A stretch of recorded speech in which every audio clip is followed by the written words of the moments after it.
minute. Aline, thank you. I know you're a very busy woman, and I'm just so excited that we have this time, that we can still, talk and share and learn and just be us. We have 1 minute to get started, and then we will kick it off then. Yeah. Thank you. Thank you, everyone that's going to be joining us. It's 6 o'clock on the dot. And thank you. This is Legacy Talks Family Meeting. And as always, my name is Busola Shogbamimu. I am a legacy consultant, and I am privileged to have with me today my very good friend. When I say people that I bring to this talk is because they have done something that I admire so much, something that I consider a legacy, something that I would want other people to say, I would want to be that person, or this is something that I can work on.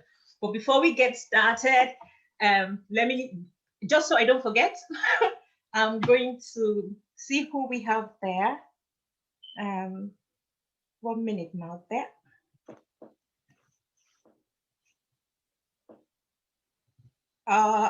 Irene, Tony, Irene, thank you for joining us. Thank you, girls. Thank you. We're live. We're excited. Yes, this is the neighborhood today. Yeah, it's the right. Of the neighborhood. Before we get started, I want to tell you I have a goal-getting focus group starting tomorrow live on Facebook. It's starting, it's going to be live on Facebook, just so I don't forget to let you know. Today is the last day to register for that.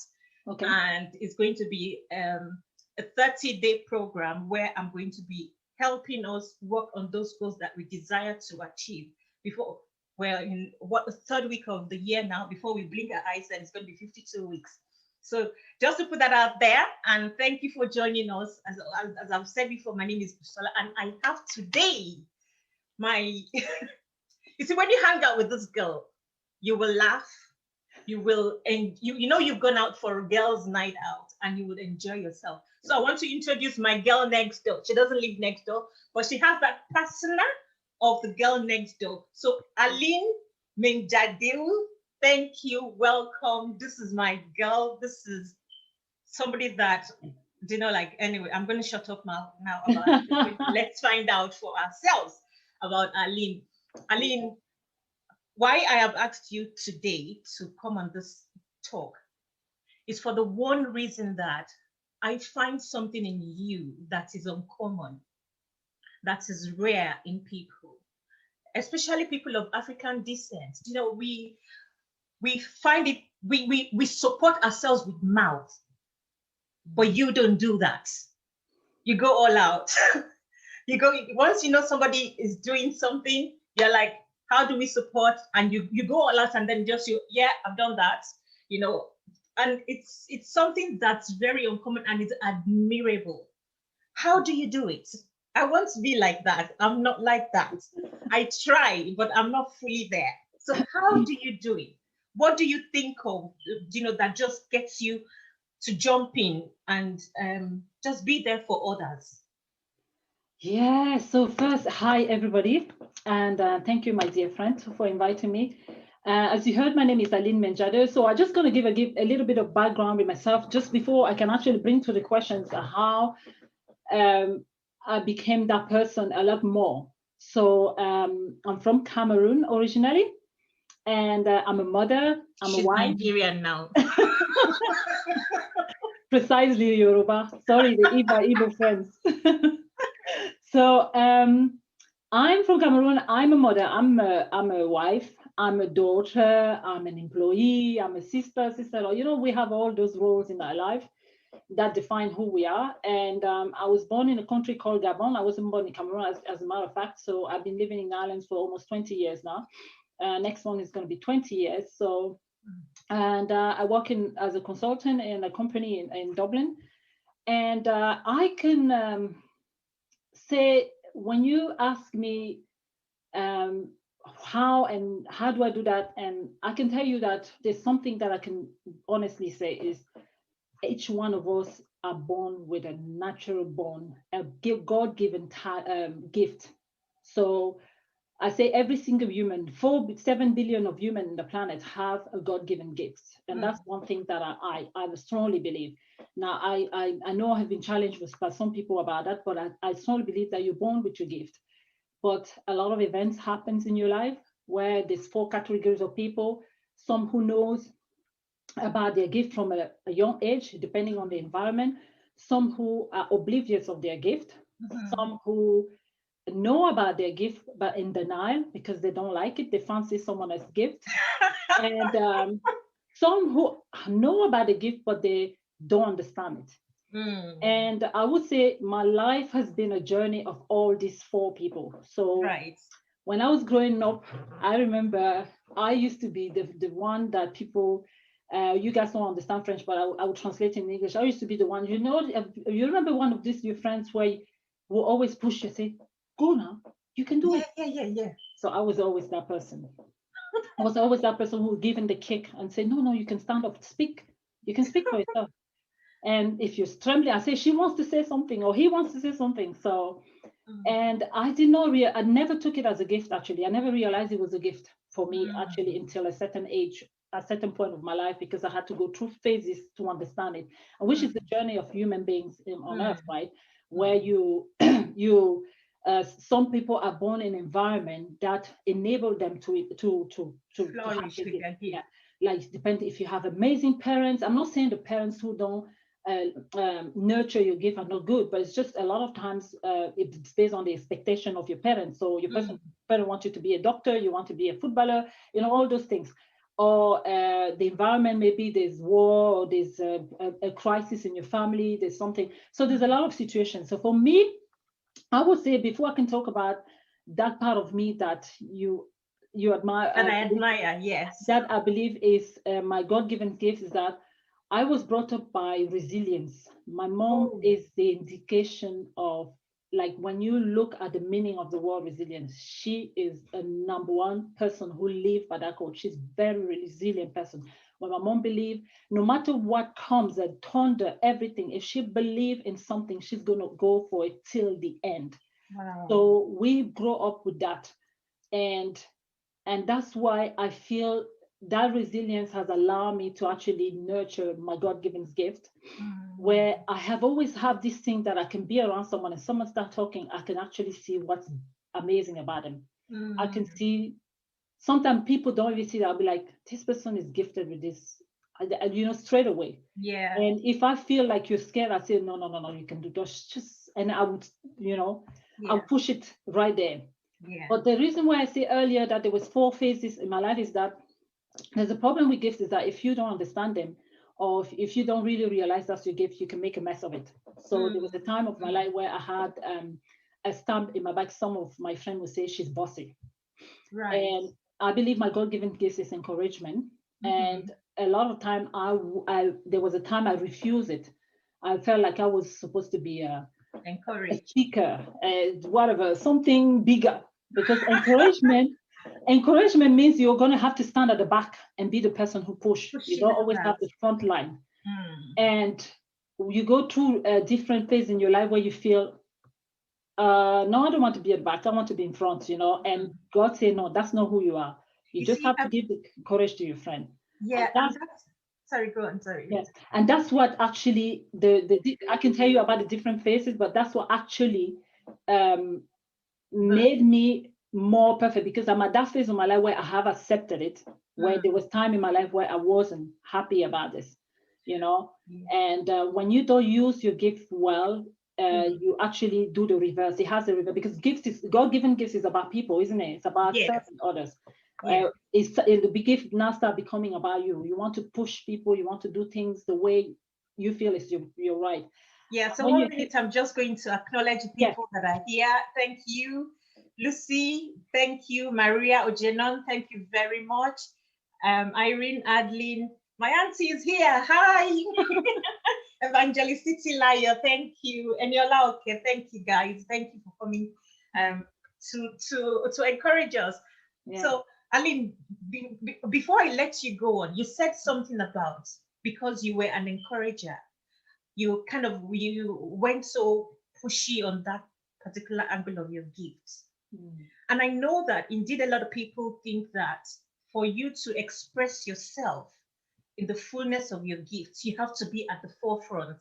Yeah. Not, like, it's such a misconception. And until we come to understand that, we will always underplay what God wants us to be. Yeah. This is legacy talks.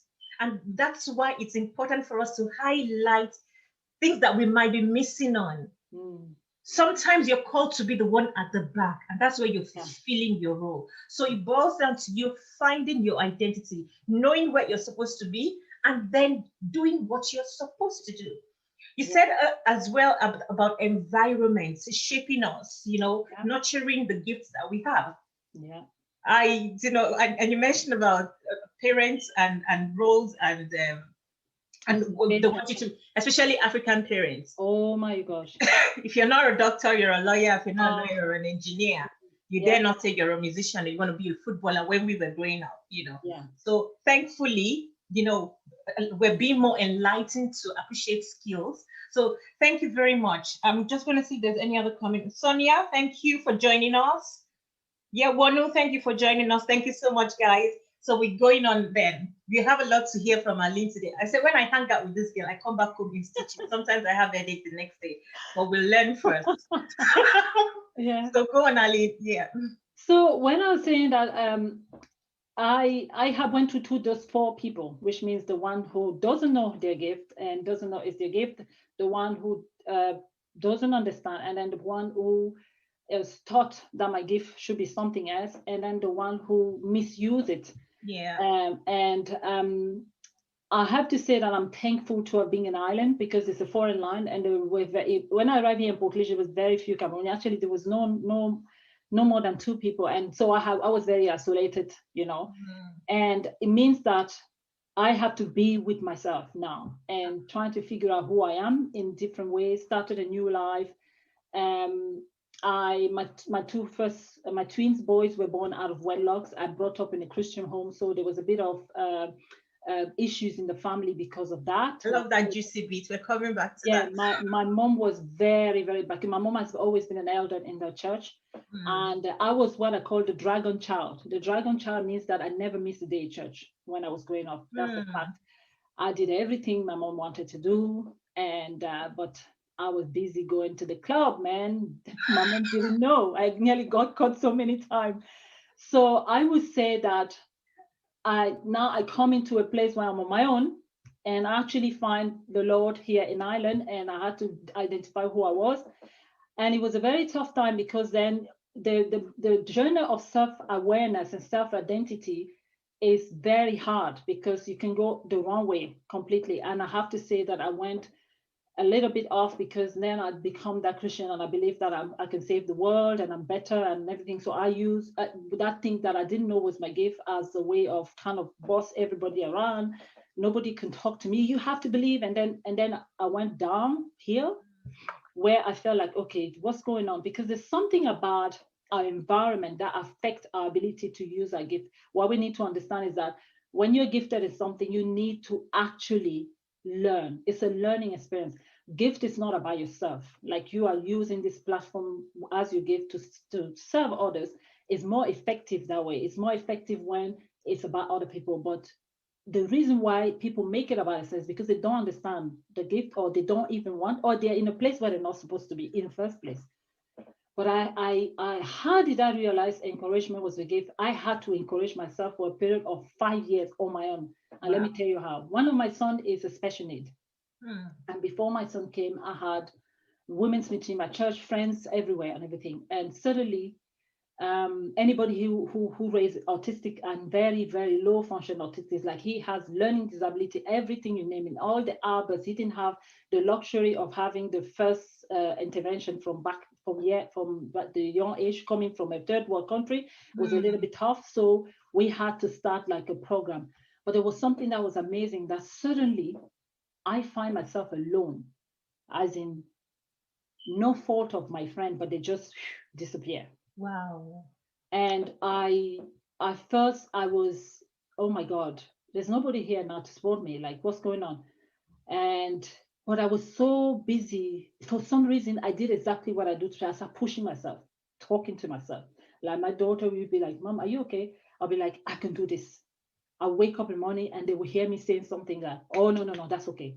When my son will have an outburst, I had to learn to encourage myself on my own because there was Wow. nobody anymore. I was alone, isolated, no visitors, friends disappear.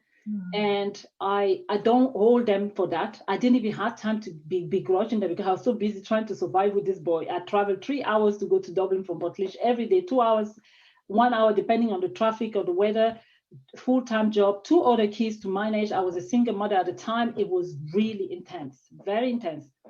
And then the first year, my son went to special school and the pediatrician sat there and she said, oh, you're working? Yeah. You're going to, where are you working? Portlaoise? I said, no, no, I say, oh, just prepare. You're going to leave your job. And I still remember looking at her and say to myself, in my head, I said, my friend, you're lying. I am not leaving my job. Nobody rules my life. So I left that place determined that I have two other kids. I have two other kids. So I actually, these are the moment, the 5 years that I believe God wanted me to be isolated. I believe God turned the heart of people away from me. For the simple reason that I'm actually very happy because I have learned that the ability to encourage, what it means being encouraged and encourage. And it was a very tough time because then the journey of self-awareness and self-identity is very hard because you can go the wrong way completely. And I have to say that I went a little bit off because then I'd become that Christian and I believe that I can save the world and I'm better and everything. So I use that thing that I didn't know was my gift as a way of kind of boss everybody around.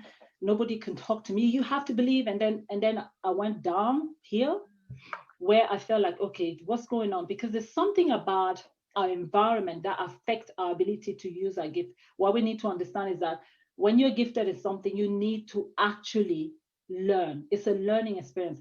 Gift is not about yourself. Like you are using this platform as your gift to serve others.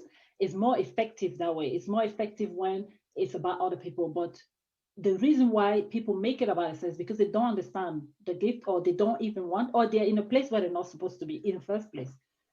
But how did I realize encouragement was a gift? I had to encourage myself for a period of 5 years on my own. And let me tell you how. One of my sons is a special need. And before my son came, I had women's meeting, my church friends everywhere and everything. And suddenly, anybody who raised autistic and very, very low function autistic, like he has learning disability, everything you name it, all the hours, he didn't have the luxury of having the first intervention from the young age, coming from a third world country was a little bit tough. So we had to start like a program. But there was something that was amazing that suddenly I find myself alone, as in no fault of my friend, but they just disappear. Wow. And I was, oh my God, there's nobody here now to support me. Like, what's going on? But I was so busy. For some reason, I did exactly what I do today. I started pushing myself, talking to myself. Like my daughter will be like, Mom, are you okay? I'll be like, I can do this. I'll wake up in the morning and they will hear me saying something like, oh, no, no, no, that's okay. When my son will have an outburst, I had to learn to encourage myself on my own because there was nobody anymore. I was alone, isolated, no visitors, friends disappear. And I don't hold them for that. I didn't even have time to be begrudging them because I was so busy trying to survive with this boy. I traveled 3 hours to go to Dublin from Portlaoise every day, 2 hours, 1 hour, depending on the traffic or the weather, full-time job, 2 other kids to manage. I was a single mother at the time. It was really intense, very intense. And then the first year, my son went to special school and the pediatrician sat there and she said, oh, you're working? Yeah. You're going to, where are you working? Portlaoise? I said, no, no, I say, oh, just prepare. You're going to leave your job. And I still remember looking at her and say to myself, in my head, I said, my friend, you're lying. I am not leaving my job. Nobody rules my life. So I left that place determined that I have two other kids. I have 2 other kids. So I actually, these are the moment, the 5 years that I believe God wanted me to be isolated. I believe God turned the heart of people away from me. For the simple reason that I'm actually very happy because I have learned that the ability to encourage what it means being encouraged and encourage myself. I speak to myself all the time and say, you can do this, and assess different things. So I actually nurture my gift, funny enough, You know, for and I find myself. a lot of people, when you find most of these great people, Yeah. they find themselves in a place of isolation. Yes. It's just you and your brain. And the children and the job. So I had to be there and think about other two children who are trying to struggle. The other one we never knew. The thing about anybody who has raised a child with autism is that you forget about 5 years plan, you forget about 2 days plan. It's one day at a time, especially when you never know when they're going to have a moment. We call it a moment. Scientifically, they call it outburst, but we call it a moment. So you never know if it's going to be a good mood. You never know if the smell of something is going to make him blow off and have a moment where all your plans are going to change. You don't know if you're going to go to work that day and everything. And it was amazing how we became a team, the three of us. Like my son, my daughter were like an army together.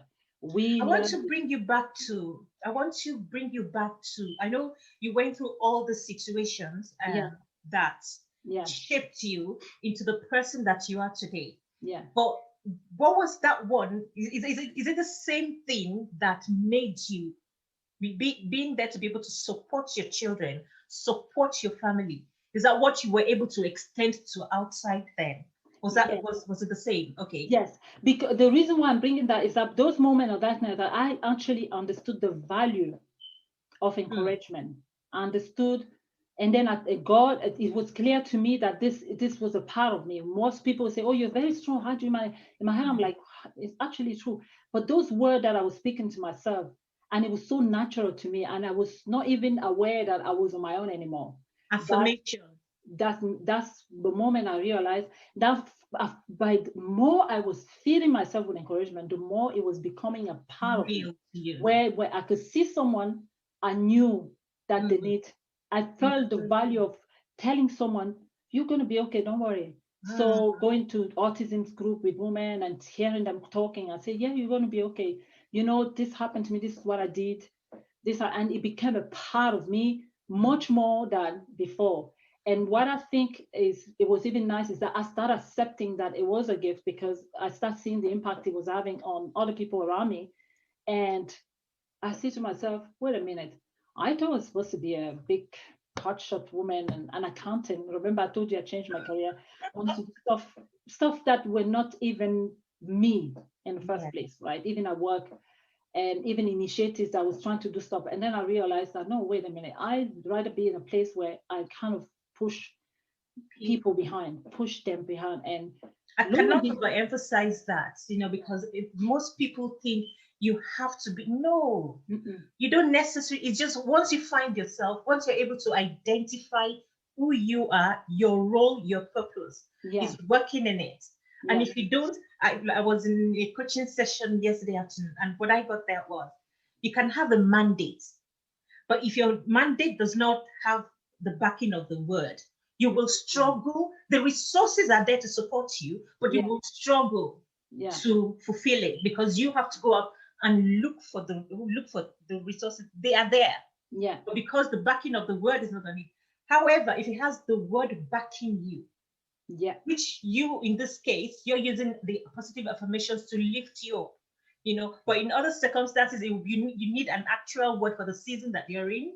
So you have, when you have the word backing you, the resources come to you. You don't go looking for them. Yes. And life experience happened. Life experience happened in the sense that what I was explaining before was the discovery, right? But now you start to realize that, wait a minute, this is part of me. This is who I am.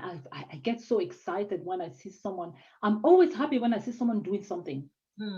And I like to brag and say, I'm friends with this person, and that's like, I have not born in me of being jealous. I actually like to be part of I was with there. Like when I see someone make an effort, when I see someone doing something, I like, and that's when I'm like, maybe if I notice that it's a struggle, I say, maybe if I go in there and kind of give a push. Sometimes now you start learning how to use it, because the thing about knowing now is fine. I already knew that was it, accepting it, that was it. But now it's a live process to learn how to use it, because there's a specific time to encourage people and there's time not to. There are times where you have to back out. So if someone is gifted in, believe it or not, you can be gifted in cleaning. Okay, right? Oh, yeah. So there are people who just have this thing when they sit somewhere and they want to clean everywhere. But there are times, because you can offend someone when you go and clean around them and like, what do you mean I'm dirty? It's just a stupid illustration, but it's just a simple one to say that it's a timing. But now you need to, the good and the bad news is that it's a lifetime. The learning how to use your gift is a lifetime. And you need people. When I recognized that in you, Aline, the first was with Breakforth, we would have invited you for a dinner, an event, and then every year they'd be like, when is next one? when is the next one? When is the next one? And then when during COVID lockdown, you were like, how do we support the businesses? You know, like during the Black Lives Matter, how do we, you know, like you were just always. When my book was published and I posted it, next thing you showed me the book itself, like, I have it. Just like, yeah, that's so that's another opportunity for you guys. If you don't have it yet, we're still in COVID period. It's a journal. You can document you can document your COVID experience. I mean, you can tell your story because we forget what we go through. We forget the daily experiences. And some people say, I want to tell a story. I want to tell a story of my life. But you forget that you did not put it down. And then you're thinking, what really happened that time? Was it 2020 that Donald Trump was impeached, or 2021? Well, you know, you start thinking of but all those things that happened around. If you journal, you will be able to keep the record. And who knows? You never know whether your name will now be the one that's going to make history down the line. Your book that you wrote down could be the only one. That's the goodness. That was what I thought about when I was doing this journal, that it's an opportunity for everybody to write their COVID experience, especially people that want to write a book, but they don't know how to go about it. Available on Amazon. Aline got hers, and then she got more. She was like, I need more of your books, like, you know, so you can go get them, go get yours. Aline, when I saw how supportive you are, I was like, you know, this is a character trait that we all should have. And because when I see something in somebody that I admire, I can't shut up. I will say it, you know, like, and that's why even hanging out with you, you have this natural, comfortable, and that's why you know that you have that persona, the perfect persona of the girl next door. I'm just going to read the comments we have here. Present. Irene is marking present. Yes. Hi, Moshi. Thanks, my auntie. Great talk, Aline. You are always real, Aline, and you're okay. That's you're always real, Aline. Inspiring, Aline. That's Wonola. Aline Adekwa. Aline is very good at supporting and encouraging people. Sonia is watching us. Yeah. Edna is watching us. Hi, Edna. I don't know at what stage we missed this. Aline is just shouting, Aline. And thumbs up to you from Tolu. I love this girl next. Great stuff. Thank you, guys. Thank you for watching still. And Yola says she is great in her world. Indeed, she is great in her world. Aline, there was an experience. I mean, you're married. You were a single mom. Yeah. And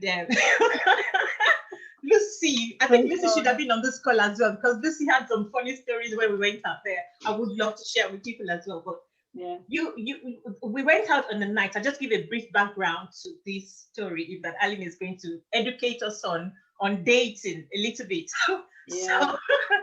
So we had gone out on a night out, and so a couple of us were married, a couple of us were not married, but somehow we got into this conversation about how good intended friends try and matchmake people that are single. We mean well, and sometimes we go overboard.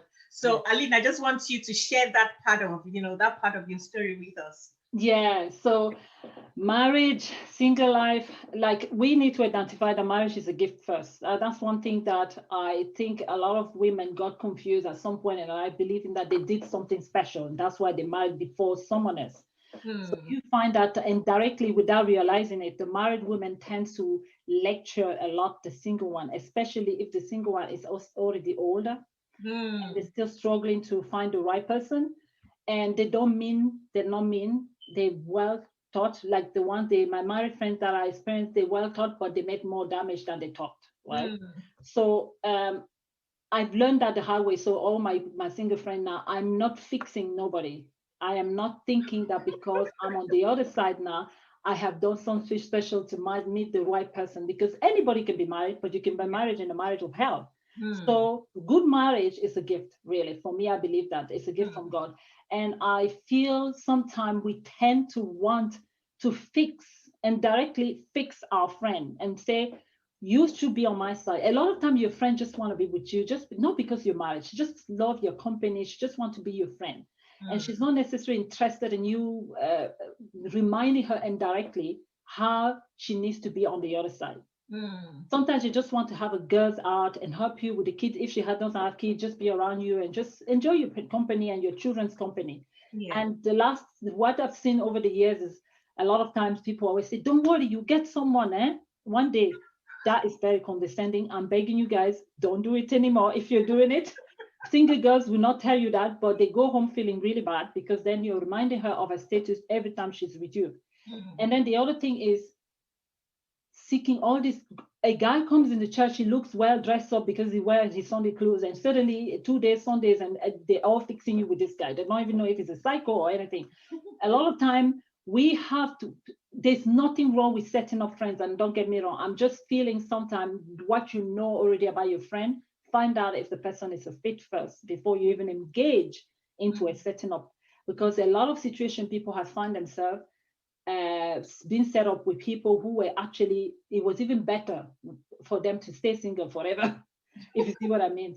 Yeah. And sometimes you hear someone say, I remember, and my sister is comfortable me saying that, one of my elder sister in Holland, she was so wanted me to get married that sometimes there was a guy who she does door to door. She's a Jehovah's Witness, so she does door to door, and she went, and this guy was there talking about how he's lonely and everything. And lo and behold, I get a phone call. I found someone for you. I said, who? Yeah, it's the guy who was talking. I said, do you know him? He said, no, but he looks nice. He's alone. And I just said to my sister, what happened if he's a psycho and you want your sister to die? And lo and behold, actually, at first she found that the guy was a little bit on the smoking and crazy stuff. But she meant well. She's so eager to figure out, right? Setting up, find out who the person is, get more indicating. If you can't talk directly to the guy, get your husband to find out if the person is the right person. But there was other things as well. Is for me, it was more also the fixing. The fixing was the part that really affected me, where they start feeling that indirectly, without realizing that someone is reminding you that if you're not married, you're not doing something right. And for me, I just find very insulting, because if all the women were doing things right, the world wouldn't be the place it is. Like a lot of men are cheating and men are doing bad stuff, they married. So if the women were that good, if it was depending on how good they are, because a lot of women, they have such a good husband, but unfortunately, they have a good wife, but Good unfortunately, they wives, have yeah. bad husband, Yeah. right?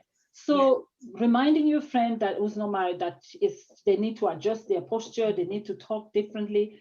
No, accepting your friend, enjoying your company, loving them is such an encouragement. And then even if you now find a cousin or someone that you know that is really genuine, then set up. But for me, that was my experience as a single person with the married one. And that's when you notice that I started running away from my married friend. I wasn't visiting them anymore because I was like, I can't handle this. I spend a lot more. Most of my friends would have been men, because with men we talk about politics and everything, and I just couldn't handle the whole thing There's anymore. nothing wrong with being single. There's Yes, absolutely, I mean, absolutely. Time and place. Better be single and meet the right person at the right time. It's yeah, powerful. It's than being better. married or stuck in a marriage where you're not happy and you're just like, Exactly. there's Yes. nothing wrong with being single. The most important thing, and I think this is one thing that people kind of like miss out on as well, is you focus more on the status of how people are going to look at you. Yeah. Who cares about that? You have a bigger calling on your life. You have, I find you have, when you focus on your purpose, focus on meeting your own personal needs, and focus on your purpose. Every other thing will fall in place along the line at the right time. Yes. Either ways, otherwise you're wasting time. You know, how can I even put it? You're wasting time chasing down an alley when you be climbing up a mountain. You know, and the way the height of what you've been called to do is at the top of the mountain, but then you're wasting time because you're thinking, I need this on the side, I need that on the side, or because people say. One thing that I know helps me is I haven't gotten it right all my life. I make mistakes, but my mistakes are me. Yeah. You know, I accept myself in the entirety of who I am, and I'm a work in progress. But that people say, oh my days, and this is one thing I want to pass out there as well. We should never be worried about what people say. People will always say something, yeah. Whether good or bad, they will always say. So they are busy talking. Maintain your focus on what you're doing. Maintain your focus on what you have to do, on your goals. So let people say. They will always, why not even give them something to say because they have nothing else to do? You're that much important in their life that you become the object of discussion. Yeah. Aline. And I want to say something for the single girls as well, is that especially single at a certain age, because you see a single girl who's 25 is different mentality than a single girl who's after 30. Yeah. And a lot of time I understand why it can get very stressful, because you want to have children, in fairness, there's nothing wrong with want to get married, but also putting pressure. A lot of time we also put pressure on our married friends. Or sometimes you go, if your friend has a good husband, you sit down there and say, and start being fixating on having a husband just like your friend's husband. And what happens now is that a guy comes that is actually a good match, God-given match for you. You don't see him because you have a picture of your friend's husband. No, this guy is good because of the match he has with your friend. But your match, every personal marriage works differently from what I'm learning. Like what works for me and my husband doesn't work for you and your husband. And the same thing when you're single, if you look at your friends, your husband who is a good husband, as that's good, there's hope that there's good men out there, but do not expect any other Henry or Dick and Tom and Harry coming around you being the fact, like, because I think that's another thing. It's not just the whole side of the married women doing that. Sometimes we also are guilty of getting a feeling like the girl, it doesn't even want to talk about the single life. But she's forced to, because you're always like, oh, well, your husband is so good. Oh, I wish I have something like, oh, look at you. You have your house. I'm here alone. No. And enjoy your friendship and just enjoy being around a good environment. Yeah. I think that's one thing that I had to learn the hard way myself. I'm not saying this because I had to learn hard way that. Because when I look now, my husband is completely different from a lot of my friends' husbands that I did admire as friends and say they're good men. But he is a match to me. And I want to talk about how you and your husband then met? Yeah, my husband and I know each other since we're young, actually. As a matter of fact, his younger brother is my best friend.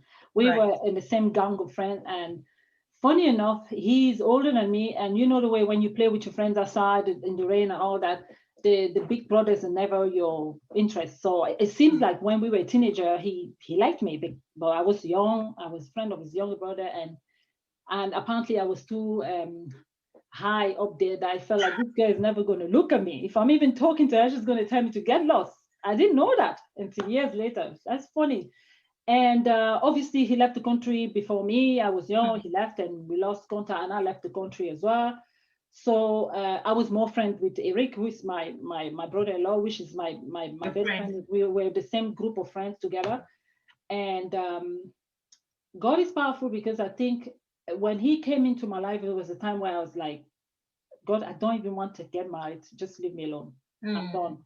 And it happened, a common friend of ours came from France and visited me, and she was going to England, and he was there in England. And she said, oh, I was Aline. How do you remember Aline when we were young? I said, oh, yeah, I remember her. And they started looking at my Facebook. He was going curious, like, wow, she hasn't changed. And so he sent me an invitation on Facebook, and I looked up, he didn't have his real name on Facebook. And I looked at the Facebook, I was like, who's this? And I didn't pay attention. Like, we're grown up now. So the facial change, you don't really remember. And he wasn't really my close friend. This brother was. And eventually I started digging in his Facebook and I saw my friend. Right. Like, Okay. oh, so I start chatting and I say, are you Eric's brother? I say, yeah. Ah, okay. So we exchanged number naturally, not honestly without thinking about anything, because I wanted to get more in touch with Eric than him actually. I said, I want to know where Eric is and everything.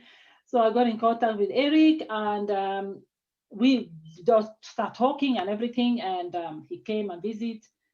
And when he came and visit here, it was like, oh, I want to see Ireland and whatever. But before he left, he said, look, in fairness, we've been talking for a while now. I tell you the truth, I'm not interested in friendship. I want more.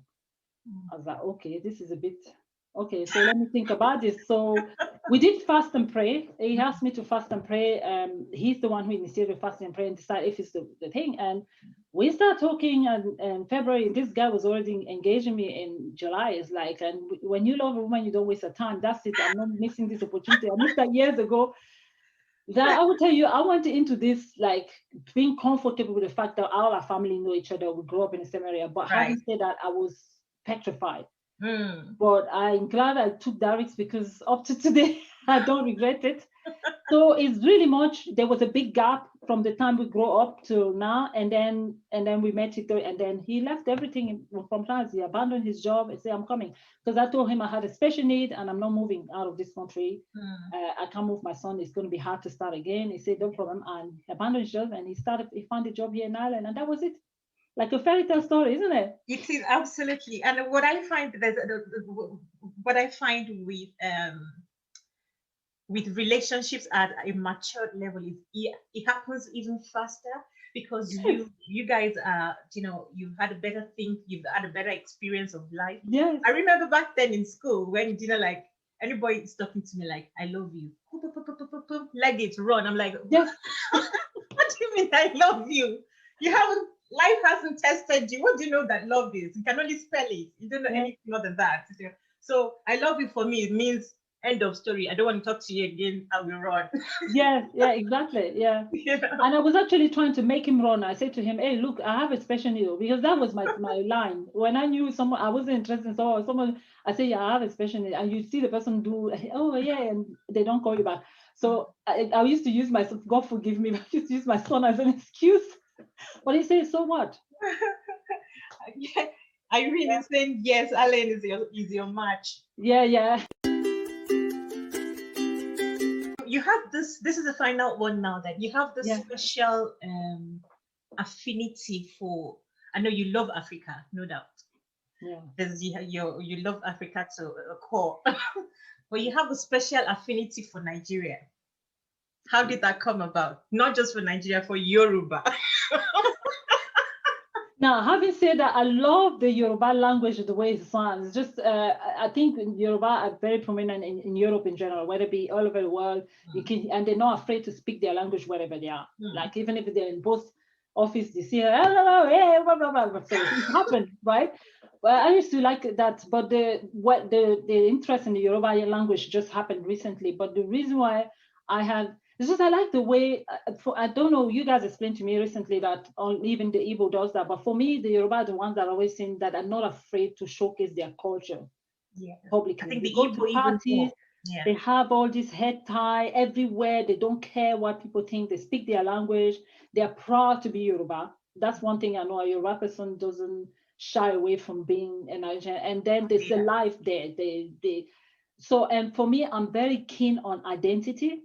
And I believe that we immigrated from our countries and we lost a bit with the colonialisms, like colonization and everything. But I feel what we're losing more is our true identity as African. What is core of the African? And I know that for myself, that at one point I just got scared that I'm losing of who I am. And unfortunately, we live in a land where no matter how much nationality we get out of it, there will still be a reminder of we are not from here. And what do we teach our children? And I got really scared of that over the years, that I want my children to know that beautiful African identity that we have. Yeah. And Yoruba seems to have been among a lot of countries in Europe, tribes, I would say, in Africa, tribes in Africa, that kind of not afraid everywhere they are to showcase. And that I've been fascinating about it. My husband actually did a research on the Yoruba because we had to write up Wow. an article Yes. about Yoruba people in the Leash African Support Group. And Yeah. when we were doing that research, we even learned more about stuff that were It is amazing. more help. Yeah.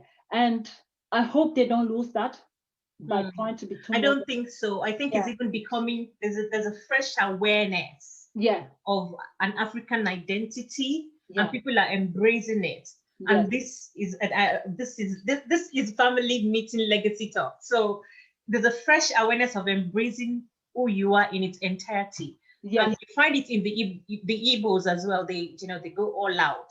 The Yorubas as well. Maybe because I think because the Yorubas love parties more. Yeah. So, and anything that is social, Yes. people will be there. Yeah. Yeah. Yeah. That's So true. yeah, and they will flare. They will borrow. There's a song there that one of my favorites last year. It's by Simi, and it is an embodiment of the African culture, the Nigerian. No, let me say the Yoruba culture itself. It talks about how you go and borrow money so you can buy a trendy, and Yeah. then, I know. I watched a movie about that actually. Yeah. yes, and then you all get up and it's just music and dancing and enjoying Yeah. life. That's No, but for me, it's beyond the party. I have to say, it is, for yeah. me, it's beyond the party in a sense that it's the ability not to be afraid in front of a different environment to be myself. I will speak my language whether you like it or not. And also, there's something that is very fascinating is that a lot of very few Yoruba have Christian names, what we call the white people's names. Like me, Aline is a French name; it's not an African name. Alain is African name, but I'm not saying that the other tribe who are doing it wrong, but it's just I like the fact that you have this Ade, this Adeyoa, like Busola, it's just for me. If I had to start again, I would have. And we actually, thankfully, I'm married to a man who feels the same. Our last born doesn't have a Christian name. Kaye Kofi is definitely not Christian. So I'm not saying that we shouldn't have European name, but I feel we should more identify with our Identity, African name. And that's something that I actually love as well about the Yoruba culture I think as we well. Yoruba people, not just Yoruba people, I think with Nigerians, you have some people, not everyone, will have one English name and one Yoruba name, and many, because christening for us, your mommy will bring the name, your daddy will bring the name, grandma will bring the name, and then what's my name? You bring out the list about 10 names, yeah. So you have to choose one. And the meaning of it. And the meaning. Oh yes. Identity. You just cannot overrate identity. African identity and culture is beautiful. Deep. And I discovered something recently. A lot of museum in Washington, D.C. I went when I was in D.C. and even here in Ireland, even in France, have a special museum for African stuff that they took away. Do you not find that strange that they kept what is considered were our gods and all their sculptures and stuff? They put it in the front because there was something beautiful about it. And I think we need to recognize it. As much as we want to be modern now, we should not lose it. It's beautiful. We have a beautiful land full of wealth and everything, but we used to, I hope it's still the same, we used to have a culture of community, support one another, help one another, not compete with one another, but just like I can't emphasize, I can talk about it 10 hours. I know I'm going to take you a whole hour, but it's something that is so deep to me now because I think the times is coming where we need that. I think now with the way society is evolving, people are more aware of not just come, live, die. People now think about giving back to society. So, and there's no way. Someone was saying that in this new century, if you want to make progress, think community.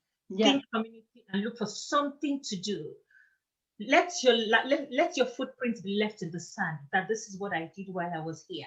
Don't just be somebody that came, ex fufu and end of story, Egusi finished it. Let that not be your story. Let there be a footprint that this person changed. And the only way you can measure your impact is not by the number of people that you talk to, is the definite impact. I'm looking forward to bringing somebody in 2 weeks' time on Family Talks. She's making massive, massive, legendary impact in the world. Like, someone I'm really, really proud to host. And I hope we'll all join us then and meet her. Definitely. Well, Aline, thank you so much. Always. Thank you. I can't wait for when we can go back and meet up in live in person. Honestly, I can't wait as well. Yeah, and thanks for having me, and thanks for everybody Aline. on the call. Thank you. Thank you everyone for watching us. Once again, this is Family Meeting Legacy Talks. We're encouraging you to please live a life full of legacy. Live every day. Legacy is not massive, it's not big. It starts with the small things, the little differences that we set out to do on a daily basis. Yeah. So let's get into that character of changing with the little things that we do. Once again, on behalf of my guest, Aline Menjadeu, the girl next door, thank you very much for joining us today. My focus group, once again, don't forget, starts tomorrow if you haven't signed up for it. We'll quickly send us the link on WhatsApp. Yeah, it's actually here. That's it. Yeah.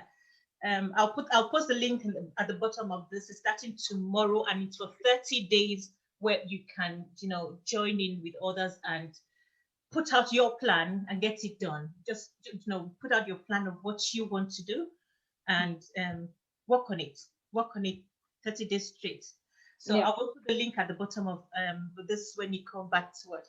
I just want to remind you, before we go, I want to remember the vision board session that we had was very resourceful. Obviously, I was able to do everything I had on my board that time. Fantastic. That's what I love to hear. Thank you, Aline. Thank you so much. We had a vision board session last year. Yeah. It was massive, was good, was impactful. I delivering that, and that's one thing that happens as well when you are when you're delivering a training session, you learn yourself. You learn and you keep learning because you're repeating. So there's power in repetition. It's not training session now. Join us tomorrow from the 18th.